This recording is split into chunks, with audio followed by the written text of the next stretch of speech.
Hello दोस्तों, सभी को नमस्कार। और दोस्तों, आज हम अपनी इस सीरीज़ के अंदर भारत में प्रमुख राष्ट्रीय आंदोलन से संबंधित गत परीक्षा में पूछे हुए क्वेश्चन के बारे में अध्ययन करेंगे।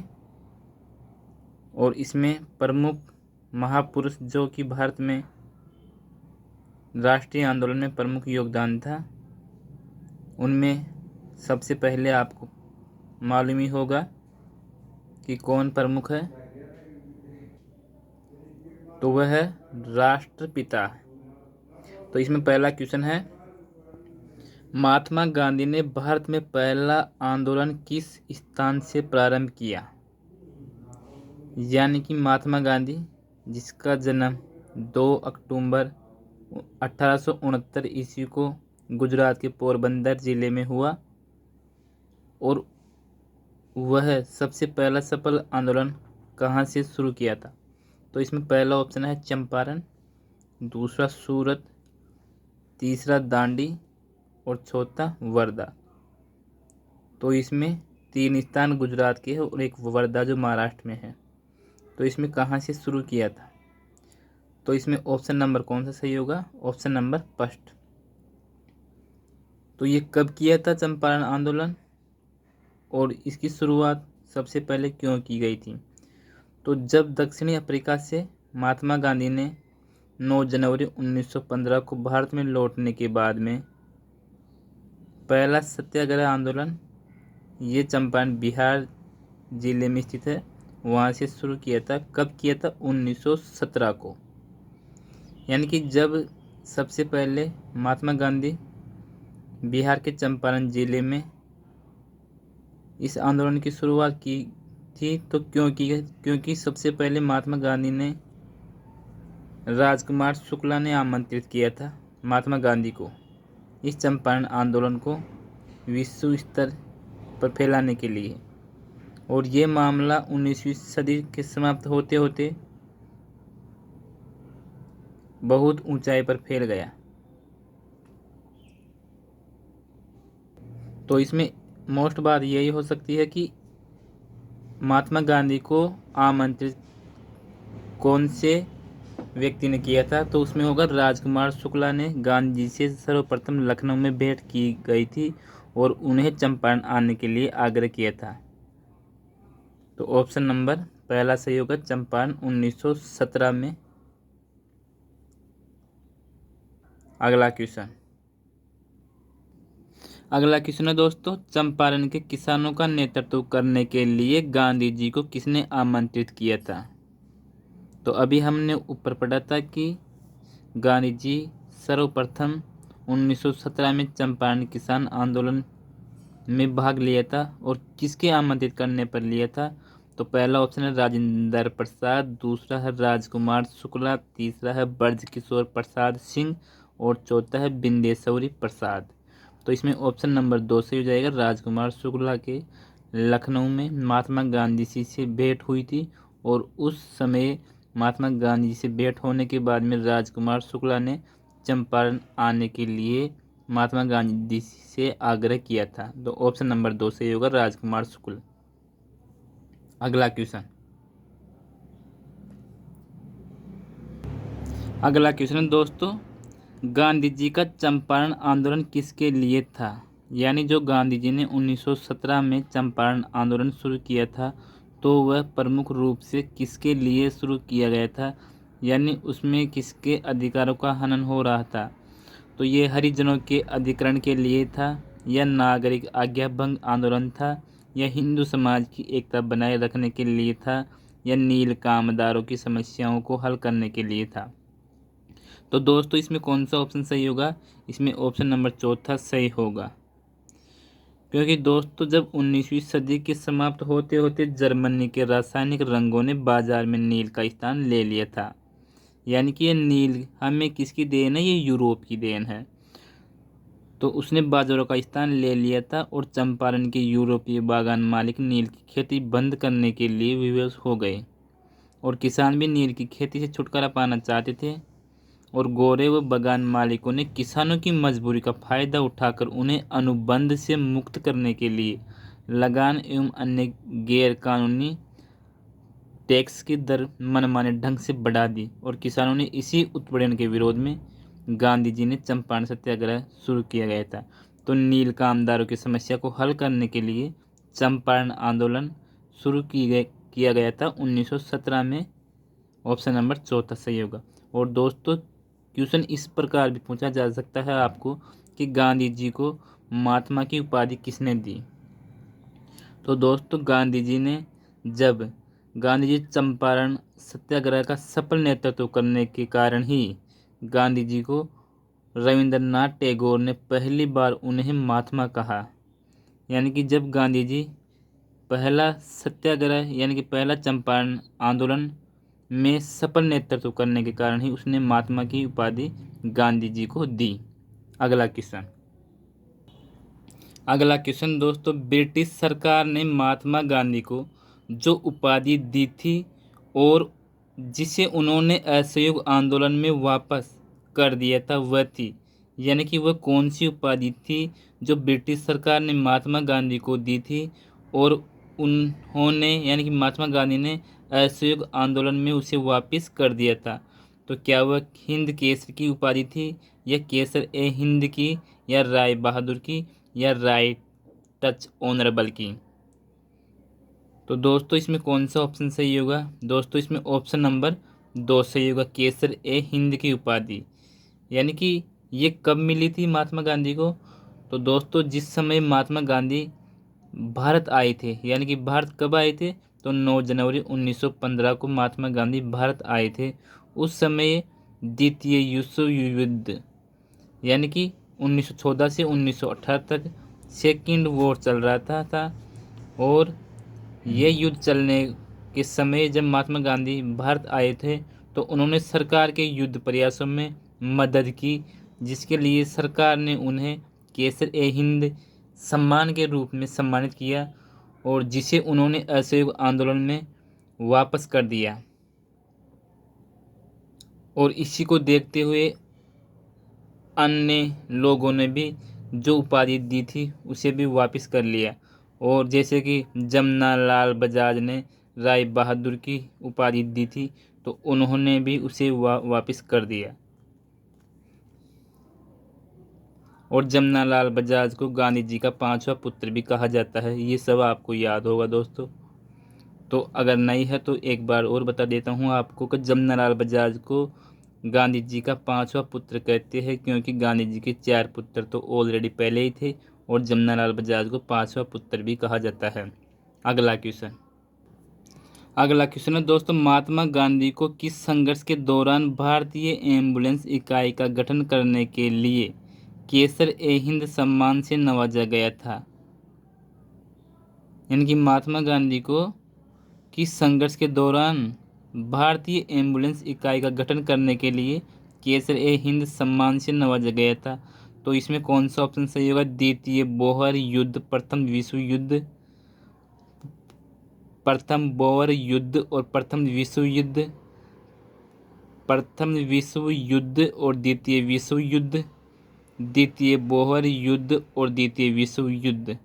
तो दोस्तों इसमें द्वितीय बोहर युद्ध और प्रथम विश्व 1914 से 18 तक चला था। उस समय केसर ए हिंद की उपाधि से नवाजा गया था महात्मा गांधी को। और जब असहयोग आंदोलन 1920 को चला था तो उस समय गांधी जी ने ये उपाधि वापस लौटा दी थी अंग्रेजों को। ऑप्शन नंबर पहला सही होगा, द्वितीय बोहर युद्ध व प्रथम विश्व युद्ध। दोस्तों अगर आपको ये टेस्ट या ये एक तरह से माना जाए कि आपके लिए ये चैनल अगर बेस्ट है तो प्लीज़ चैनल को ज़रूर सब्सक्राइब करें, वीडियो को लाइक करें और इसी प्रकार का सेशन आपके लिए अब रेगुलर बेसिस पर लाया जाएगा। तो ये कंटेंट कैसा लगा ज़रूर कमेंट में ज़रूर लिखिए दोस्तों। अगला क्वेश्चन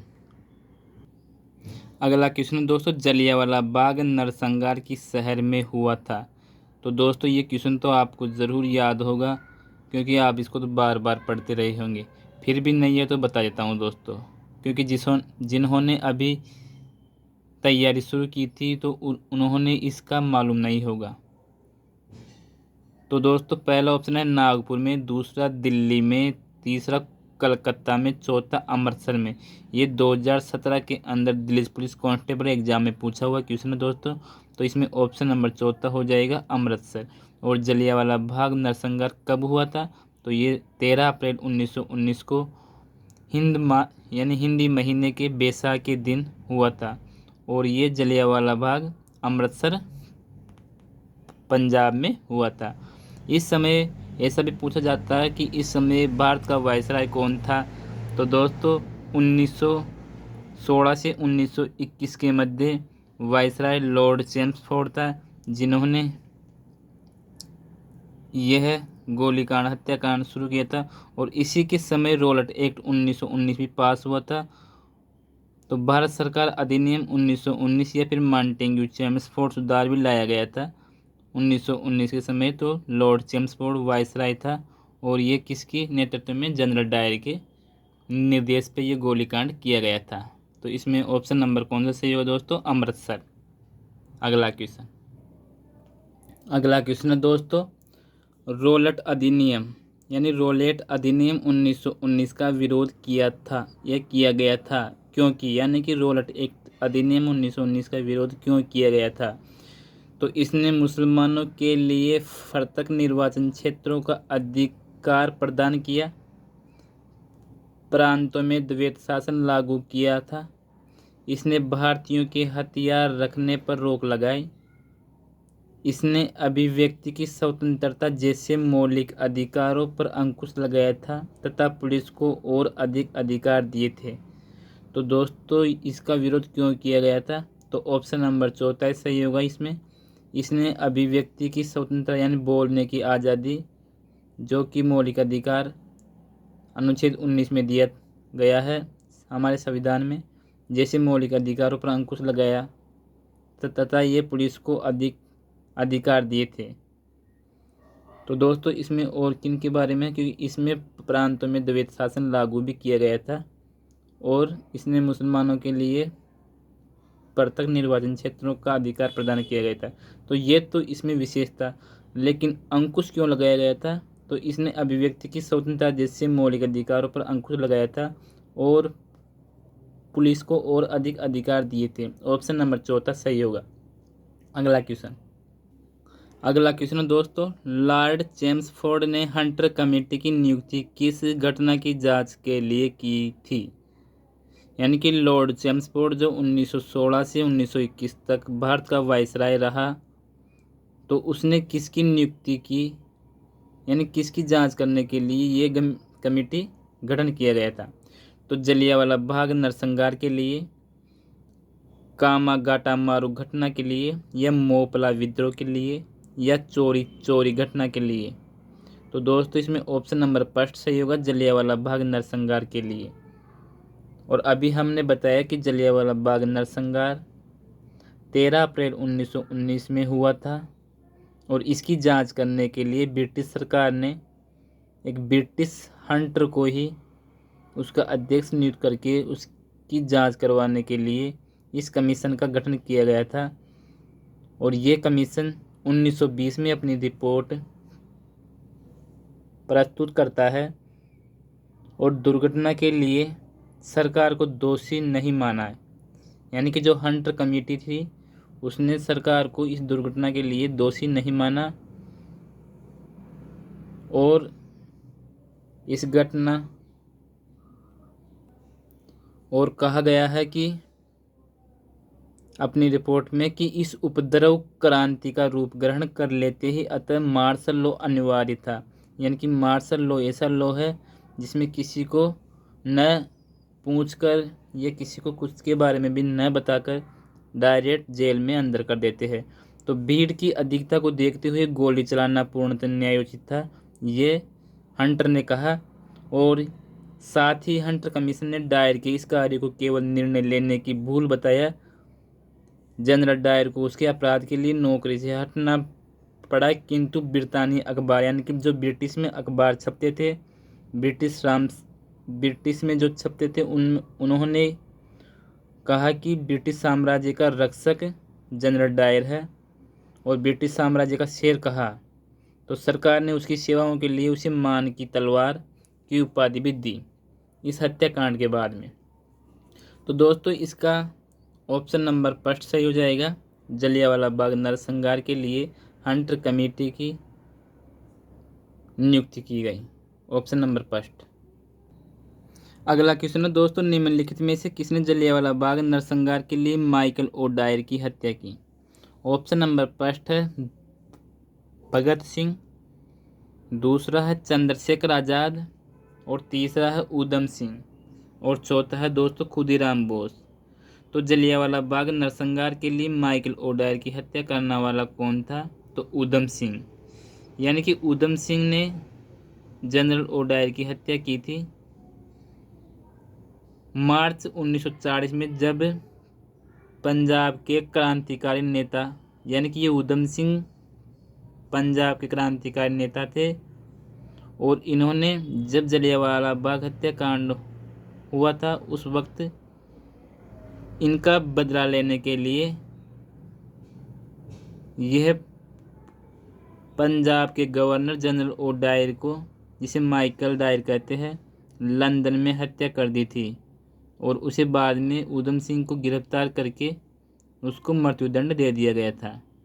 तो इसकी हत्या कब की गई थी? तो मार्च 1940 में उधम सिंह ने जनरल डायर की हत्या की थी, और बाद में उधम सिंह को गिरफ्तार करके उसे मृत्युदंड दे दिया गया था। तो ऑप्शन नंबर 3 सही होगा। अगला क्वेश्चन, ये क्वेश्चन भी दोस्तों दिल्ली पुलिस में पूछा हुआ क्वेश्चन है 2010 के अंदर। गलत जोड़ी को चुनिए, यानी कौन सा गलत है? तो मोतीलाल नेहरू, नेहरू रिपोर्ट, M.A. जिन्ना, मोहम्मद अली जिन्ना, खिलाफत आंदोलन, M.K. गांधी चंपारण सत्याग्रह, सुभाष चंद्र बोस फॉरवर्ड ब्लॉक। तो मोतीलाल नेहरू ने नेहरू रिपोर्ट पेश की, और M.A. गांधी यानी मोहम्मद अली जिन्ना खिलाफत आंदोलन, M.K. गांधी चंपारण सत्याग्रह शुरू किया, सुभाष चंद्र बोस ने फॉरवर्ड ब्लॉक की स्थापना की। तो दोस्तों इसमें 2 ऑप्शन नंबर गलत है, क्योंकि दोस्तों जब अंग्रेजों द्वारा तुर्की साम्राज्य के विभाजन करने के विरुद्ध, यानी कि अंग्रेज सरकार तुर्की साम्राज्य का जब विभाजन करने के बारे में खिलाफत आंदोलन का प्रारंभ हुआ था, और दिल्ली में 23 नवंबर 1919 को होने वाले खिलाफत आंदोलन के सम्मेलन की अध्यक्षता M.A. जिन्ना ने नहीं की थी, जबकि M.K. गांधी ने की थी, यानी महात्मा गांधी ने की थी इसकी अध्यक्षता। और दिसंबर 1919 में भारतीय राष्ट्रीय कांग्रेस के अमृतसर अधिवेशन से खिलाफत आंदोलन को और अधिक बढ़ावा मिला था, और इसमें हिंदू मुस्लिम एकता का समन्वय बहुत ही अपार मात्रा में था, इसलिए ये विश्व लेवल पर फैला था। तो दोस्तों इसमें ऑप्शन नंबर कौन सा सही होगा? Option number 2। अगला क्वेश्चन दोस्तों, गांधी जी ने असहयोग आंदोलन कब शुरू किया? 1920 में, 1930 में, 1940 में, 1941 में। तो दोस्तों 1920 में ऑप्शन नंबर फर्स्ट सही होगा, यानी कि असहयोग आंदोलन 1920 से 1922 तक चला, और ये 1 अगस्त 1920 को, यानी खिलाफत के बाद में शुरू हुआ। तो इस आंदोलन का मुख्य उद्देश्य था ब्रिटिश भारत की राजनीतिक, सामाजिक और आर्थिक संस्थाओं का बहिष्कार कर सरकार की मशीनरी को बिल्कुल ही ठप करना था।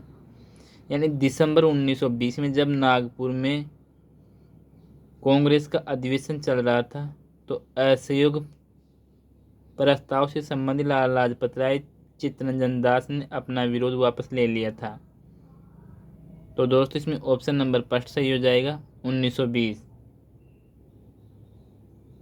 अगला क्वेश्चन, अब दोस्तों क्वेश्चन पूछा गया कि गांधी जी का असहयोग आंदोलन का प्रस्ताव पूर्ण बहुमत से 1920 में स्वीकृत हुआ, यानी कि कब पूर्ण रूप से स्वीकृत हुआ? तो दोस्तों इसमें कौन सा होगा? कलकत्ता अधिवेशन में, नागपुर अधिवेशन में, कांग्रेस कार्यकारिणी में, खिलाफत समिति में। तो ऑप्शन नंबर कौन सा सही होगा दोस्तों? ऑप्शन नंबर 2 सही होगा, नागपुर अधिवेशन। यानी कि जब महात्मा गांधी से दिसंबर 1920 में नागपुर में आयोजित कांग्रेस का अधिवेशन में असहयोग प्रस्ताव से संबंधित जो लाला लाजपत राय व चित्तरंजन दास ने विरोध किया था, उसको चित्तरंजन दास व लाला लाजपत राय वापस ले लिए और वह भी इसमें शामिल हो गए नागपुर अधिवेशन में। तो ऑप्शन नंबर 2 पूर्ण बहुमत से 1920 में स्वीकृत हुआ असहयोग आंदोलन महात्मा गांधी जी ने जो चलाया था। ऑप्शन नंबर 2 सही होगा। अगला क्वेश्चन दोस्तों, गांधी जी ने असहयोग आंदोलन किस कारण वापस ले लिया? तो चोरी चौरा कांड के कारण, चंपारण आंदोलन के कारण, काकोरी षड्यंत्र के कारण या बारदोली आंदोलन के कारण। तो दोस्तों महात्मा गांधी ने चोरा चोरी हत्याकांड के कारण, ऑप्शन नंबर फर्स्ट के कारण असहयोग आंदोलन जो 1920 में चलाया था उसे वापस ले लिया। और इससे वापस लेने के बाद में भारतीय नेताओं ने गांधी जी के ऊपर बहुत ही क्रोधित हुए। तो असहयोग आंदोलन महात्मा गांधी के नेतृत्व में सन 1920 में चलाया गया था और 4 फरवरी 1922 को चौरी चौरा यानी गोरखपुर में यूपी के अंदर भारतीय सरकार की एक पुलिस चौकी को आग लगा दी थी और उसमें 22 पुलिसकर्मियों को जिंदा जला के मार डाला था। तब गांधी जी ने कहा था कि हिंसा होने के कारण असहयोग आंदोलन को उपयुक्त नहीं रह सकता और उसे वापस ले लिया गया था। 5 फरवरी 1922 को हुई चोरा चोरी कांड के शुद्ध होकर यानी इससे गांधी जी को बहुत बड़ा आहत पहुंचा और उन्होंने असहयोग आंदोलन को वापस ले लिया गया था। और 12 फरवरी 1922 को बारदोली में हुई कांग्रेस की बैठक में आंदोलन को स्थगित करने का निर्णय लिया था। तो कब निर्णय लिया था? 12 फरवरी 1922 को। तो दोस्तों इसमें ऑप्शन नंबर फर्स्ट होगा, चोरी चौरा कांड के कारण। अगला क्वेश्चन है दोस्तों, कौन सी घटना असहयोग आंदोलन को वापस लेने का मुख्य कारण थी? काकोरी षड्यंत्र, चोरी चौरा कांड, जलियांवाला बाग नरसंहार, दांडी आंदोलन। तो 4 फरवरी 1922 को चोरी चौरा कांड गोरखपुर में हुई घटना से असहयोग आंदोलन वापस ले लिया गया। ऑप्शन नंबर 2 सही होगा। चोरी चौरा की घटना हुई थी गोरखपुर जिले में, झांसी जिले में, आगरा जिले में, इलाहाबाद जिले में। तो दोस्तों ये चारों जिले ही यूपी के हैं, जबकि इसमें झांसी एमपी में है। तो इसमें ऑप्शन नंबर कौन सा सही होगा? गोरखपुर जिला। ऑप्शन नंबर पहला, गोरखपुर जिले में ये घटना हुई थी। अगला क्वेश्चन दोस्तों, चोरी चौरा की घटना का संबंध जिससे है वह है असहयोग आंदोलन से, सवर्णीय अवज्ञा आंदोलन से, भारत छोड़ो आंदोलन से, क्रांतिकारी आंदोलन से। तो ऑप्शन नंबर फर्स्ट होगा दोस्तों, असहयोग आंदोलन जो 1920 में चला और चोरा चोरी कांड जो कब हुआ? 4 फरवरी 1922 को। तो ये ऑप्शन नंबर फर्स्ट से संबंधित है असहयोग आंदोलन से। अगला क्वेश्चन है दोस्तों, असहयोग आंदोलन को समाप्त करने का निर्णय लिया गया 5 फरवरी 1922 को दिल्ली में कांग्रेस की बैठक में, 12 फरवरी 1922 को बारदोली में हुई कांग्रेस की बैठक में, 10 फरवरी 1922 को बम्बई में हुई कांग्रेस की बैठक में, 28 फरवरी 1922 को कलकत्ता में हुई कांग्रेस की बैठक में। तो दोस्तों इसमें ऑप्शन नंबर 2 सही होगा। 12 फरवरी 1922 को बारदोली जो गुजरात में स्थित है वहाँ पर कांग्रेस की बैठक की गई थी और उसमें यह आंदोलन स्थगित करने का निर्णय लिया गया, क्योंकि इसमें महात्मा गांधी अहिंसावादी थे और इसमें हिंसा हो गई थी। और गांधी जी ने यंग इंडिया में लिखा था कि आंदोलन हिंसक होने से, यानी कि इस आंदोलन के हिंसक होने से चूकने के लिए, यानी कि मैं हर एक अपमान, हर एक यंत्रपूर्ण बहिष्कार, यहाँ की मौत भी सहने को तैयार हूँ। तो इसमें ऑप्शन नंबर 2 सही होगा। 12 फरवरी 1922 को बारदोली में हुई कांग्रेस की बैठक में। अगला क्वेश्चन है दोस्तों, निम्नलिखित में से किस आंदोलन के समय खिलाफत आंदोलन का समर्थन करके गांधी जी ने हिंदू मुस्लिम एकता स्थापित करने का प्रयास किया था? तो स्वदेशी आंदोलन में, सवर्णीय अवज्ञा आंदोलन में, भारत छोड़ो आंदोलन में, असहयोग आंदोलन में। तो दोस्तों इसमें कौन सा ऑप्शन सही होगा? तो दोस्तों इसमें ऑप्शन नंबर चौथा सही होगा, असहयोग आंदोलन। यानी कि जब महात्मा गांधी ने 1920 में असहयोग आंदोलन चलाया था तो हिंदू मुस्लिम एकता को स्थापित करने का सघन प्रयास किया था। अगला क्वेश्चन है, किस वर्ष महात्मा गांधी ने साबरमती आश्रम से सविनय अवज्ञा आंदोलन शुरू किया था? अब ये दोस्तों सविनय अवज्ञा आंदोलन है, जबकि ये असहयोग आंदोलन था। तो दोस्तों इसमें 1925, 1928, 1930, 1942। तो साबरमती आश्रम से सविनय अवज्ञा आंदोलन 1930 में शुरू किया गया था। 1929 में जब दोस्तों लाहौर में कांग्रेस का अधिवेशन हो रहा था तो महात्मा गांधी ने फरवरी 1930 में साबरमती आश्रम में हुई कांग्रेस कार्यकारिणी की दूसरी बैठक, यानी पहली बैठक 1929 में हुई थी और दूसरी बैठक कहाँ हुई थी? साबरमती आश्रम में। और इस आंदोलन का नेतृत्व सौंपा गया था। उन्होंने साबरमती आश्रम से 78 चुने हुए साथियों के साथ 12 मार्च 1930 को सत्याग्रह के लिए दांडी के लिए कूच किया।